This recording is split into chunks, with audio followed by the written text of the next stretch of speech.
Alors nous allons voir dans cette vidéo comment utiliser les différents outils de l'onglet commentaires.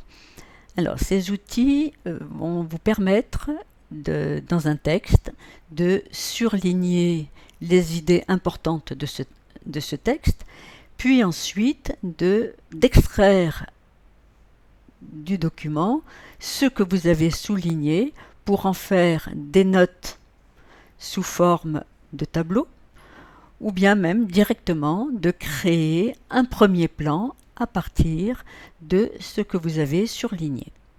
Vous pourrez également créer directement une note plan, c'est-à-dire un tableau avec différentes colonnes dans laquelle vous allez marquer vos principales idées, et ensuite créer un plan à partir de ce tableau de notes. Alors voici un petit exemple d'un devoir de sciences pour lequel on demande donc de rédiger un article de presse. Donc ça va nous indiquer la forme de la rédaction à faire. Et puis donc le sujet en fait c'est nécessité d'un apport raisonné de nitrate dans les cultures. Voilà donc le point à développer à partir de deux documents, document 1 qui est du texte et un document 2 qui est un schéma. Alors commençons par le texte. Donc j'ai plusieurs fois le texte et ensuite j'essaye d'en surligner les principaux éléments. Donc ici, je vais surligner, voilà, ici, mon document va m'indiquer ce que devient les engrais non utilisés lors de l'épandage dans les champs. Alors, point important, trop d'azote. Ensuite, alors là, je vais un petit peu vite parce que j'ai lu bien évidemment plusieurs fois le document. J'ai réfléchi effectivement à ce qui était important. Et donc là, je surligne les mots que j'ai repérés au cours de mes différentes lectures. Donc voilà pour le premier document. Alors nous verrons le deuxième plus tard. Et donc maintenant, je vais essayer de créer une note à partir de ce premier élément. Alors une note, c'est tout simplement un tableau. Un tableau qui peut avoir de 1, 2 ou 3 colonnes. Ce tableau a des en-têtes pour chaque colonne que je peux mettre au moment où j'en ai besoin, ou bien que je peux déjà prédéfinir. Par exemple ici, lorsque je vais créer ma note, eh bien on me propose ici pour la colonne 1 ici trois types d'entêtes. Hein. Bon, si ceux-ci ne me conviennent pas, donc je peux faire annuler, et puis je peux choisir d'autres en-têtes que j'ai déjà préparées. Alors pour cela, il suffit d'aller dans les personnalisations, enregistrer les intitulés de colonnes pour les notes. Donc voilà ce qu'on me propose. Moi, je vais en changer car j'ai déjà préparé un dossier sciences. Je choisis mon dossier sciences, je fais OK et donc je charge les intitulés contenus dans ce dossier sciences. Je le charge, ça apparaît ici et maintenant je vais demander que ce soit ces intitulés qui soient utilisés dans mes notes en colonne. Voilà, OK, fermé. Et donc maintenant, je vais demander que, voilà, vous voyez les différents intitulés qui apparaissent ici. Ce sont des intitulés de sciences. Donc, je n'ai qu'un surligné intéressant, le surligné bleu, que je vais mettre dans la colonne 1. Et puis, je vais choisir maintenant les intitulés de mes colonnes. Donc, ma première colonne, ce sera Information utile, j'observe que. Deuxième colonne, je vais choisir Connaissances personnelles, je sais que. Et troisième colonne, je peux dire que, donc ce sont les arguments que j'avance pour faire ma démonstration. Je peux extraire tous ces surlignés dans un nouveau document.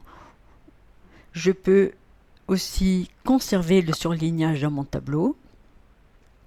Et là, donc, je vais rajouter, en fait, puisque là, je n'ai qu'une colonne, pour pouvoir avoir mes intitulés sur les deux autres colonnes, je vais rajouter donc 2 colonnes à mon tableau. Donc, j'ai une première colonne qui contiendra les surlignés bleus, et puis donc 2 autres colonnes avec les 2 intitulés que j'ai choisis ici. Donc, je fais OK. Voilà. Donc, vous avez maintenant tous les... Alors, vous voyez que ça a été placé à l'emplacement de mon curseur. Si j'aurais dû me mettre en fin de document, ça aurait été plus judicieux, puisqu'ensuite, il va falloir que je commente ici mon document 2. Mais enfin bon, là n'est pas le problème. Donc, vous voyez que tous mes surlignés ont été extraits et placés, comme je l'avais demandé, dans ma première colonne. Donc je peux compléter maintenant, avant de remplir les autres colonnes, je peux compléter ici en ajoutant des idées. Donc alors, on va enlever le surlignage, parce que sinon ça va se propager sur ce que je vais écrire. Et donc je peux, par exemple, dire ici, le document 1 explique ce que devient le surplus d'engrais. Voilà une première idée. Et puis je peux commenter de la même façon donc les différents extraits ici avant d'indiquer mes connaissances personnelles et d'avancer mes arguments pour ma démonstration. Alors voilà, j'ai déplacé mon tableau et je l'ai complété donc avec ce que j'ai trouvé dans mon document 1 et ce que j'ai pu extraire ici de mon document 2. Alors, je pourrais, par exemple, extraire directement un plan à partir du travail que je viens de faire ici. Mais je peux également remanier un petit peu ce que j'ai fait dans ce tableau ici, de façon à réarranger un petit peu les idées et surtout à avoir un plan déjà beaucoup mieux établi. Alors, pour cela, je peux changer, refaire une note directement ici en utilisant des arguments, des intitulés différents. Je vais ici créer de nouveaux intitulés.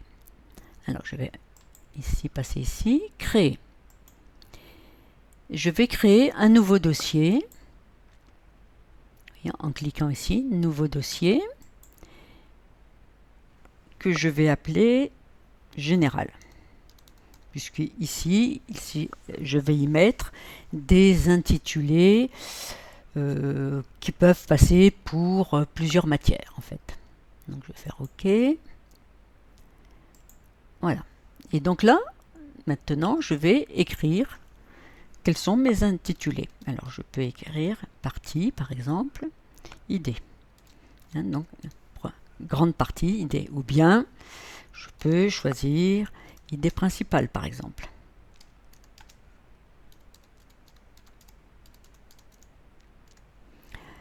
Ma deuxième colonne va regrouper tout ce qui est argumentaire, donc argument, ou bien les idées secondaires.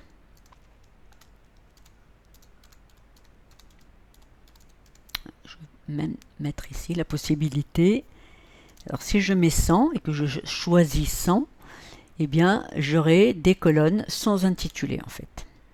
Donc je n'aurai pas d'en-tête dans mes colonnes. 100 et puis donc dernière colonne, les informations tirer de mes documents et mes connaissances. Ou bien, si je veux quelque chose de plus général, eh bien, je vais mettre autre. Et puis, toujours possibilité d'avoir une colonne sans intitulé. J'enregistre. Donc maintenant, dans mon dossier général, j'aurai... Alors, on va changer. Donc là, je vais aller rechercher ce que je viens de faire. Donc, général, OK. On me donne mes nouveaux intitulés que je charge là pour l'instant en mémoire et que je demande d'utiliser. Voilà. Et je vais donc maintenant faire une nouvelle note à partir avec ces nouveaux intitulés. Donc, je veux une note à 3 colonnes avec première colonne partie idée, deuxième colonne argument, troisième colonne information et doc correspondant à mes connaissances.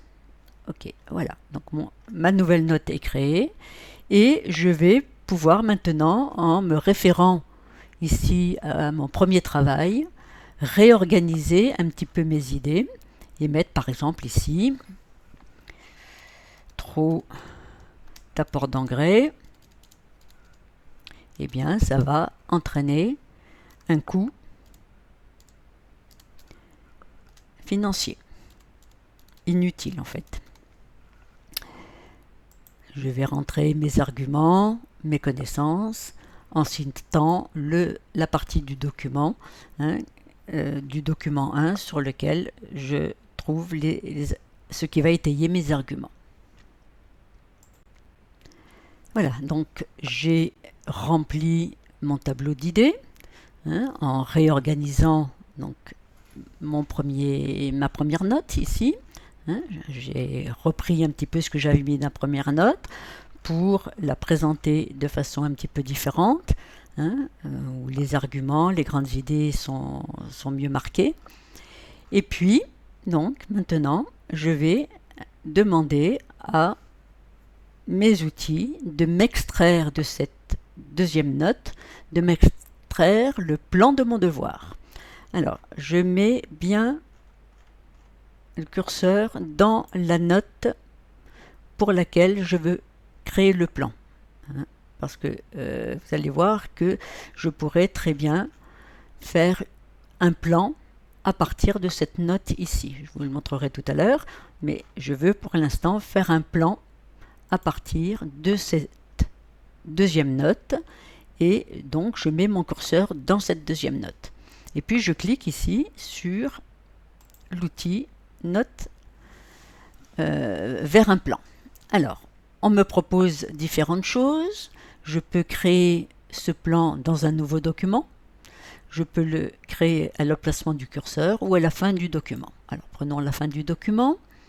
Je peux également ajouter une ligne entre mes différentes parties. Bon, là, c'est vraiment au choix. Donc là, je choisis ma police. Et puis, je peux demander à ce que mes grandes idées soient numérotées. Alors, je peux par exemple demander à ce que toutes les idées qui apparaîtront dans la colonne 1 soient numérotées en utilisant A, grand B, grand C, etc. Dans ma colonne 2, je vais prendre par exemple ici de numéroter avec petit 1, petit 2, petit 3. Et puis la troisième colonne, eh bien, pas de numérotation du tout. Voilà. Et donc je fais maintenant OK. Et voyez que le plan ici est créé à partir ici des notes de la note dans laquelle j'avais mis mon curseur. Alors trop d'apport, coût financier, et bien maintenant il me suffit de reprendre ce plan pour élaborer mon devoir. Alors si j'avais voulu faire une note à partir de, un plan à partir de ma note précédente, je mets mon curseur ici, et puis de la même façon, je demande à ce qu'on me crée un plan. Donc à la fin du document, donc on va changer un peu la numérotation pour que ça soit un petit peu différent. grand 1, petit 1, rien pour la colonne 3, et puis on va demander d'ajouter une ligne vide entre les parties. Je l'ai bien mis à la fin du document, oui, ok. Voilà, et donc là, voilà le plan tiré de... Alors, attendez, on va mettre tout sur la même page, attends faire. Voilà, hein, le plan tiré de la première note que j'avais créée à partir du texte surligné. Voilà. Alors, j'aurais pu, tout à l'heure, directement, lorsque j'ai fait mes surlignages ici, tirer un plan à partir de ces surlignages. Alors, je ne l'ai pas fait puisque, en fait, je n'ai surligné qu'en bleu. Mais vous pourriez très bien, par exemple, dans un autre type de document, surligner en jaune les grandes idées, en vert les idées secondaires et en bleu d'autres éléments qui viendront de la même façon étayer votre argumentation. Donc vous avez la possibilité de mettre en retrait vos différentes parties. Donc les grandes idées, on ne fait pas de retrait par exemple. Pour les idées secondaires, on va demander un retrait de 0,5 ou c'est des centimètres, hein, donc de 0,5 cm. Et pour le reste, on va mettre un retrait de 1. Et puis vous pouvez de la même façon demander que vos parties soient numérotées. Donc là, ici, bon, je n'ai pas de numérotation demandée. Je vais cliquer ici pour faire défiler. Hein, voilà, je choisis mon type de numérotation. Mais attention, pour vraiment le choisir, il faut cliquer dessus pour mettre un petit point dans le rond et avoir un fond bleu qui indique que cet élément-là et ce type de numérotation est vraiment sélectionné. Alors pour la deuxième, je vais faire un peu la même chose. Donc je clique. Allez, on va prendre petit 1. Voilà, donc je clique pour sélectionner ce type de numérotation et ici 100. Et donc de la même façon, vous avez le choix pour positionner votre plan à la fin du document, à l'emplacement du curseur, dans un nouveau document. Et puisque là il s'agit de surlignage, vous pouvez conserver dans votre plan le surlignage, hein, la couleur des surlignages. De la même façon, ajouter une ligne vide entre les parties. Bon, alors là je ne vais pas le faire puisque je n'ai qu'un seul surlignage bleu, ça n'a pas beaucoup d'intérêt. Mais vous pouvez donc de cette façon directement extraire un plan à partir de ce que vous avez souligné, si vous avez bien pris soin de choisir des couleurs de surlignage différents pour vos différentes parties. Bien, ainsi se termine ce tutoriel concernant les outils de l'onglet commentaires.